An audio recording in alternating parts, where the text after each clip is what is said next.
hombres envió una gran sequía, convirtiendo la tierra en un desierto y a sus moradores en animales deleznables. Otro dios, llamado Pachacámac, compadecido de ellos, dio nueva vida a los hombres restaurando la fertilidad. Otra vez pervertidos, de nuevo se hizo sentir la cólera del primer dios que envió el diluvio y las tinieblas, acabando con la mayoría de los vivientes. Los pocos que se salvaron arrepentidos elevaron sus oraciones al cielo y apareció el sol por detrás de la peña Yuticarca, situada en la mayor isla de un gran lago. A esta isla la llamaron Chucuito, la isla del sol, o también Titicaca, la roca de plomo. Desde entonces esta isla y el lago al que dio su nombre han sido venerados por el pueblo aymara hasta nuestros días.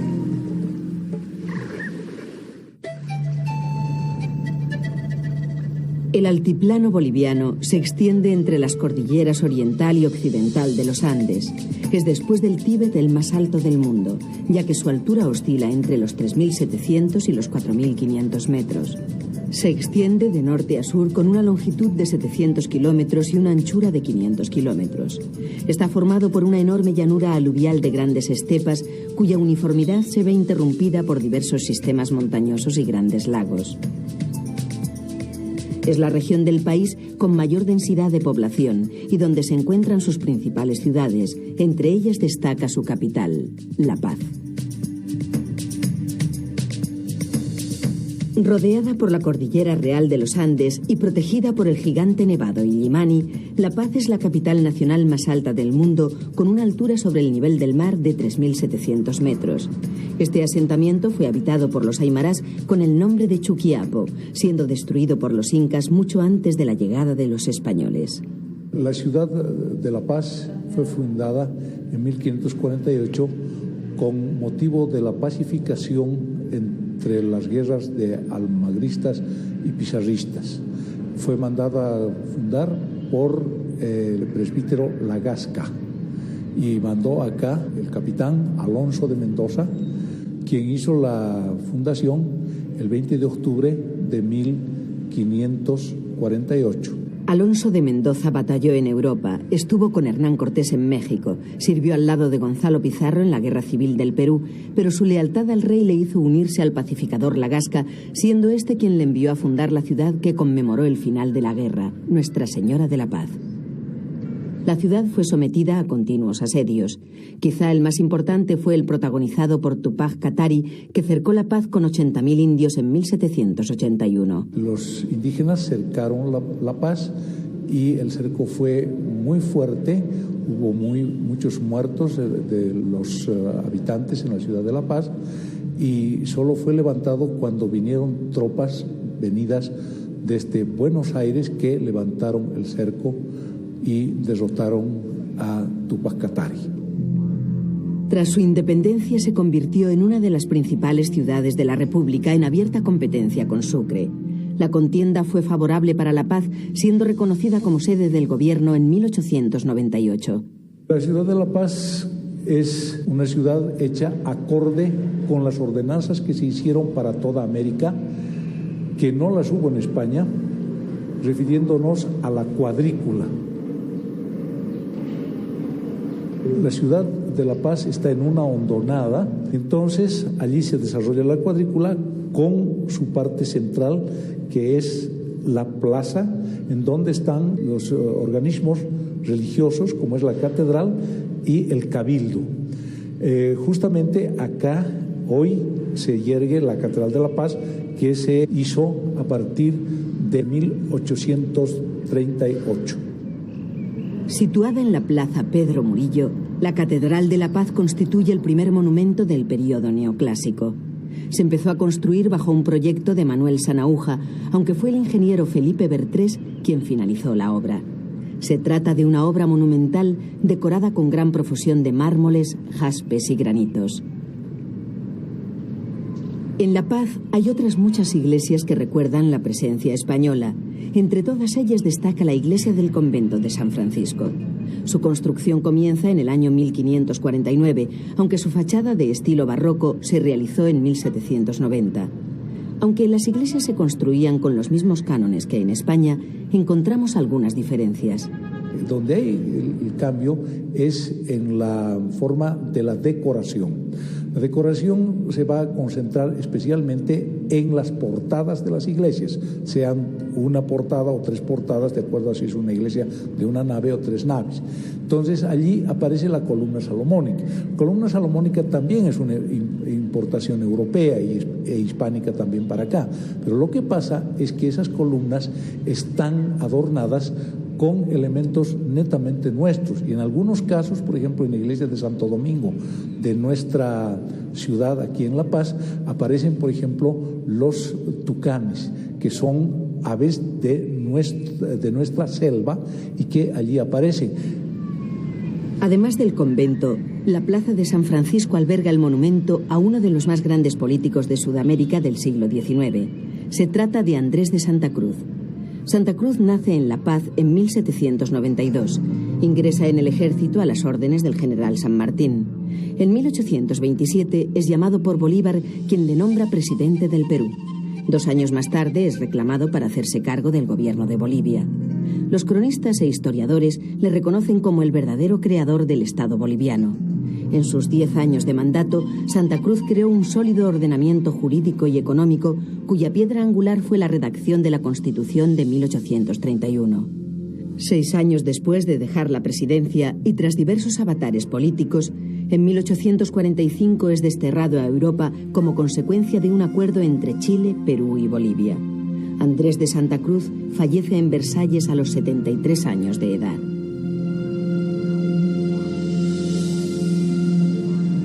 Como sabemos, Alonso de Mendoza fundó la ciudad de La Paz sobre las ruinas de Chuquiapo, nombre aymara que significa señorío del oro, debido a la riqueza en este mineral que poseía el valle. Actualmente La Paz se ha convertido en el centro administrativo y comercial del país, siendo además su referente cultural más importante. Cuenta con más de 1 millón de habitantes. La gran mayoría de la población está formada por aymarás y mestizos. El trazado de la ciudad es muy irregular debido a su topografía tan accidentada. En el casco antiguo se alternan las modernas edificaciones con restos de la época colonial.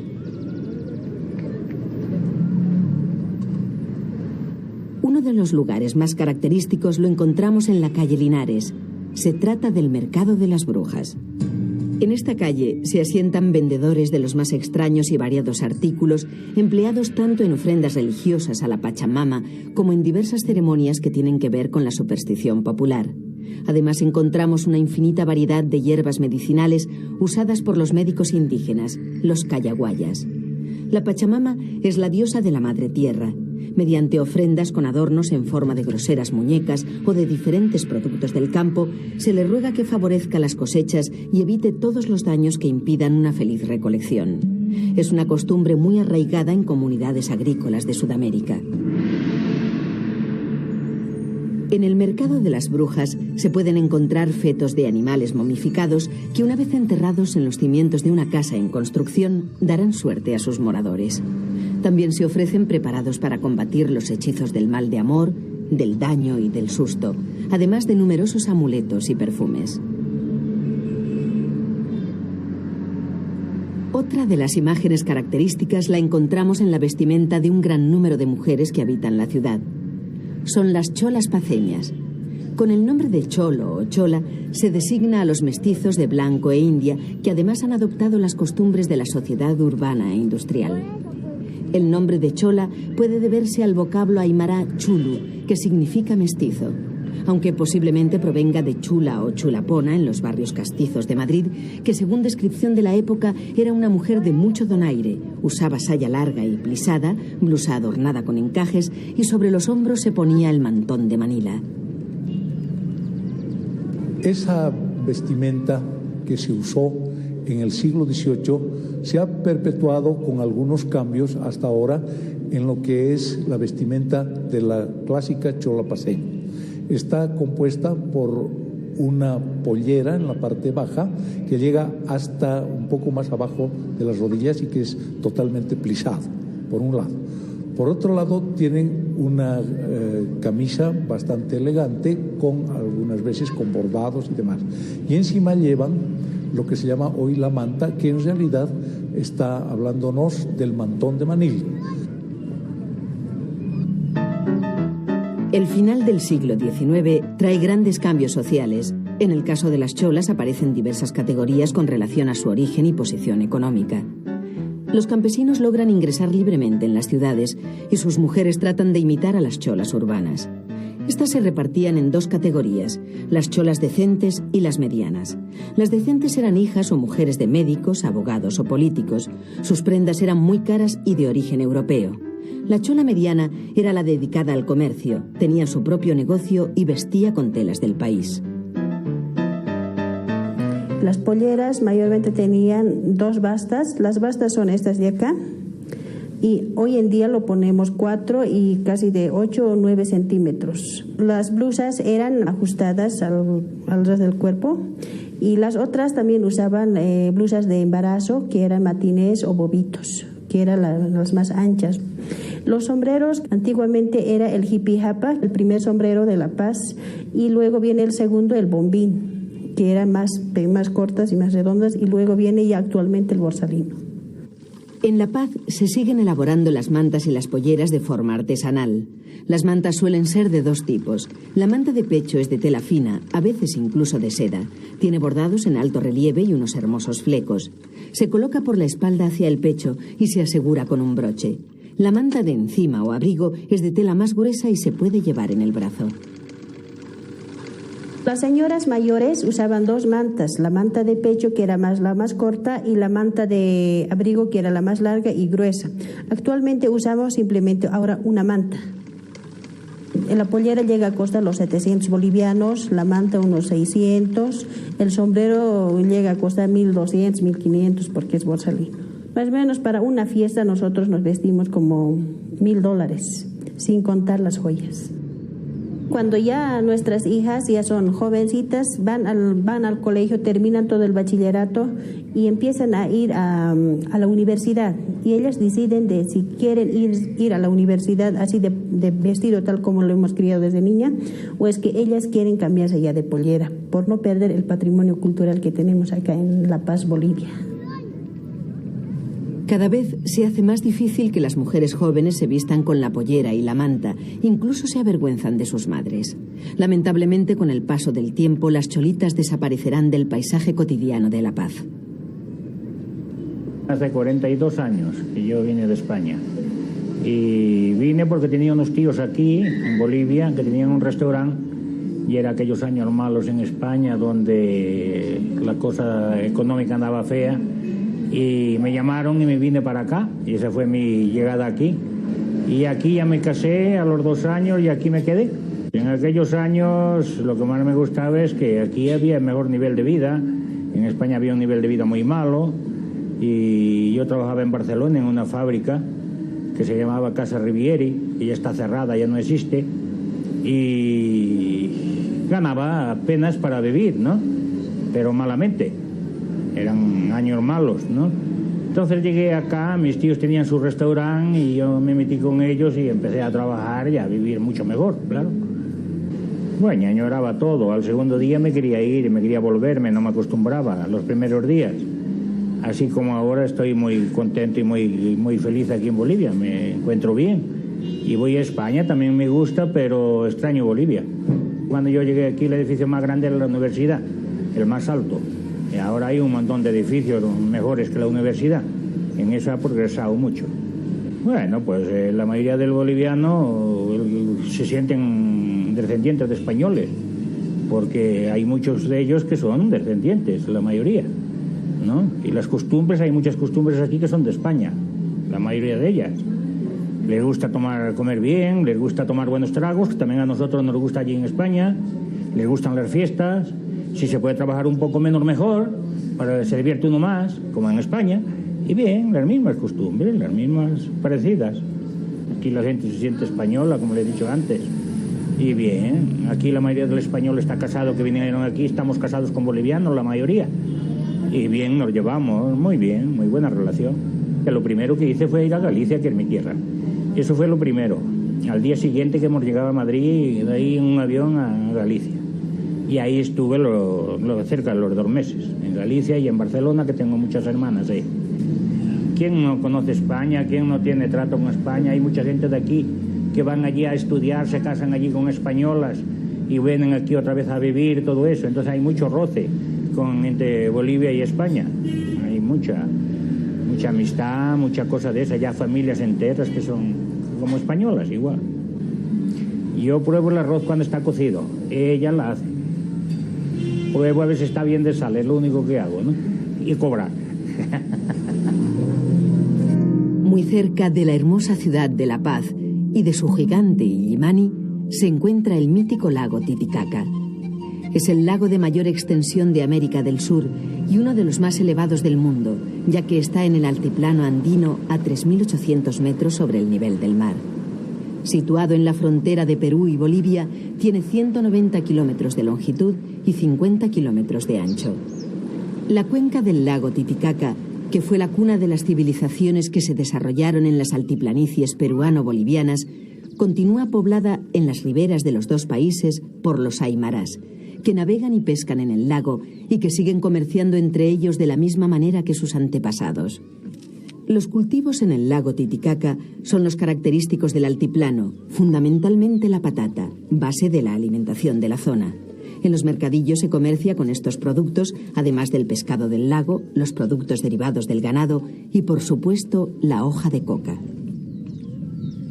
Este ecosistema lacustre tiene una notable influencia moderadora sobre el clima frío y árido del altiplano, suavizando las temperaturas y aumentando la humedad de su entorno, lo que permite el desarrollo de la agricultura y la ganadería.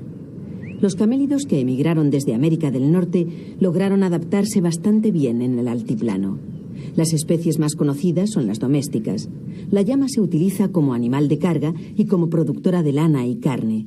Otras especies, también domesticadas en parte por ser lanares, son la vicuña y la alpaca, de distribución geográfica más restringida, ya que solo se usa como productora de lana.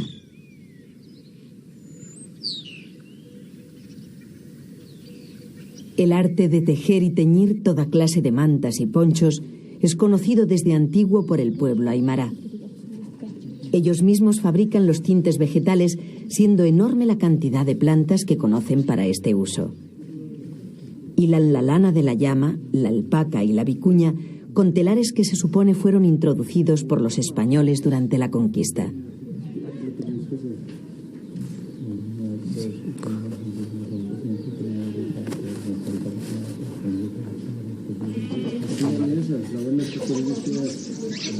Los pobladores de la zona, fundamentalmente aymarás, viven en pequeños asentamientos de agricultores y pescadores, construyendo sus humildes casas con adobes a las orillas del lago.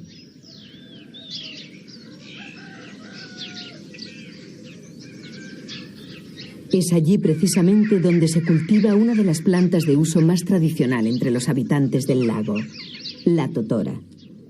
La totora, nombre común de varias especies de espadaña, es una planta nativa de las inmediaciones del lago Titicaca. Los aymarás la utilizan para techar sus casas y construir pequeñas embarcaciones dedicadas a la pesca y a desplazarse entre los distintos poblados.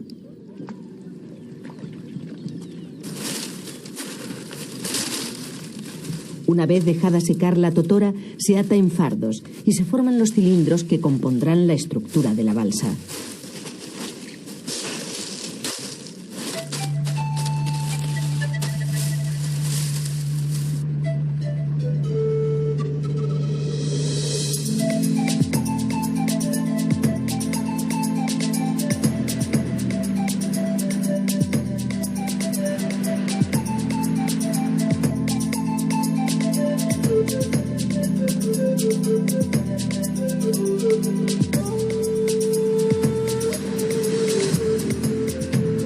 Sobre la península de Copacabana se asienta el santuario de la Virgen de la Candelaria.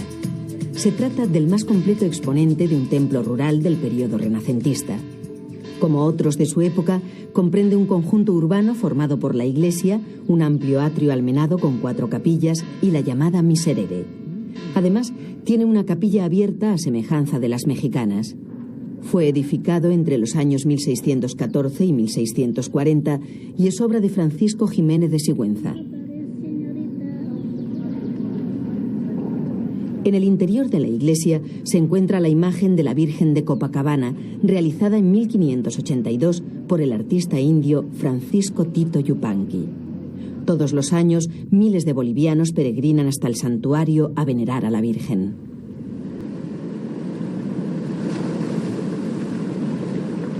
Las islas Titicaca o del Sol y Coatí o de la Luna conservan aún ruinas del antiguo imperio inca.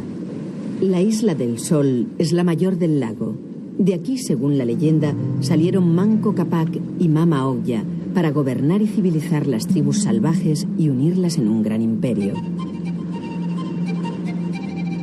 Las ruinas del Templo del Sol recuerdan el paso de los incas y su civilización. El máximo exponente de la cultura precolombina en el altiplano boliviano es Tiahuanaco. Los restos artísticos más importantes de esta cultura se hallan a 11 kilómetros al sureste del lago Titicaca. Tienen una extensión de más de 200 hectáreas y comprende un conjunto ceremonial formado por diversos edificios.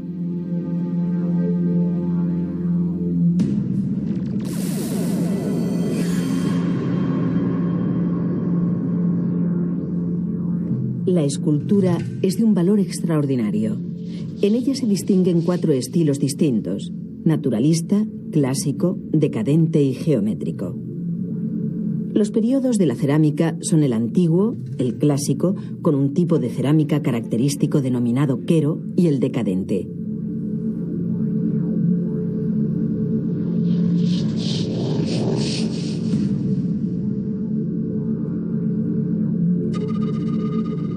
En el 1200 a.C. aparecen en el altiplano las primeras comunidades sedentarias correspondientes a Chiripá, Huancarani y Tiahuanaco. La hegemonía tiahuanaco se extiende desde el 600 a.C. hasta el 1200 después de Cristo. Pero después de una brillante trayectoria se hunde definitivamente sin que se haya logrado conocer las causas suficientemente.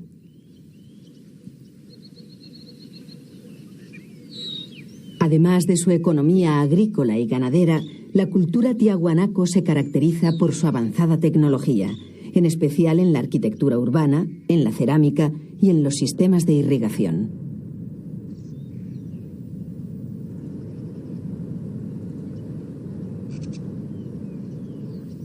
Entre las diversas construcciones destacan la acapana, una construcción de base rectangular con una pirámide coronada por un templo.